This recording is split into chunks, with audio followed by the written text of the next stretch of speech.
지난 설 명절 할머니 집을 찾았던 발달장애 아동이 실종되는 아찔한 사건이 있었습니다. 실종 경보 문자 발송 30분 만에 다행히 시민의 도움으로 이 아동은 가족에게 돌아갈 수 있었습니다.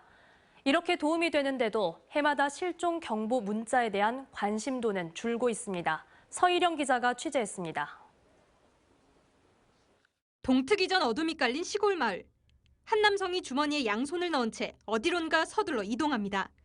4분 뒤 인근의 또 다른 CCTV에도 남성이 뛰는 모습이 포착됩니다. 발달장애가 있는 15살 최모 군이 설을 맞아 부모와 함께 할머니 집을 찾았다 홀로 집 밖으로 나선 겁니다. 최 군이 사라진 것을 깨달은 가족들이 경찰에 신고한 것은 오전 8시쯤. 경찰이 수색에 나섰지만 키 170에 건장한 최 군의 동선을 특정하기는 쉽지 않았고 주민들에게 실종 경보 문자를 발송했습니다. 마침 한 부부가 실종 경보 문자 속 인상 차기로 걷고 있는 최 군을 알아보면서 최 군은 가족 품으로 돌아올 수 있었습니다. 실종 경보 문자 발송 30분 만이었습니다. 실종 아동은 실종 지점에서 5km가량 떨어진 이곳까지 홀로 걸어온 것으로 확인됐습니다.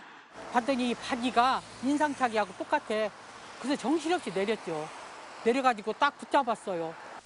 지난 2021년부터 18세 미만의 아동과 지적 자폐성 장애인, 치매 환자를 찾기 위해 경찰이 발송하는 실종 경보 문자.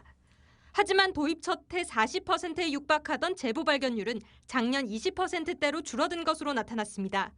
재난 문자와 같은 방식으로 발송되다 보니 외면하는 시민들이 많아진 겁니다. 재난 문자와 실종 경보 문자가 같은 형식으로 발송되고 있어 문자 수신에 대한 시민의 피로도가 증가하여 시행 초기에 비해 관심도가 많이 낮아지고 있습니다. 해마다 전남에서만 1,200여 건에 달하는 실종 신고가 접수되는 가운데 치매 실종자의 경우 발생 초기 발견하지 못하면 사망으로 이어지기도 합니다. 경찰은 신속한 제보로 실종자들의 조기 발견을 도운 시민들에게는 감사장을 수여하는 한편 실종 경보 문자 홍보도 강화하기로 했습니다. MBC 뉴스 서희령입니다. 언제 어디서나 내 손 안의 뉴스. 광주 MBC 뉴스 유튜브 구독으로 함께하세요.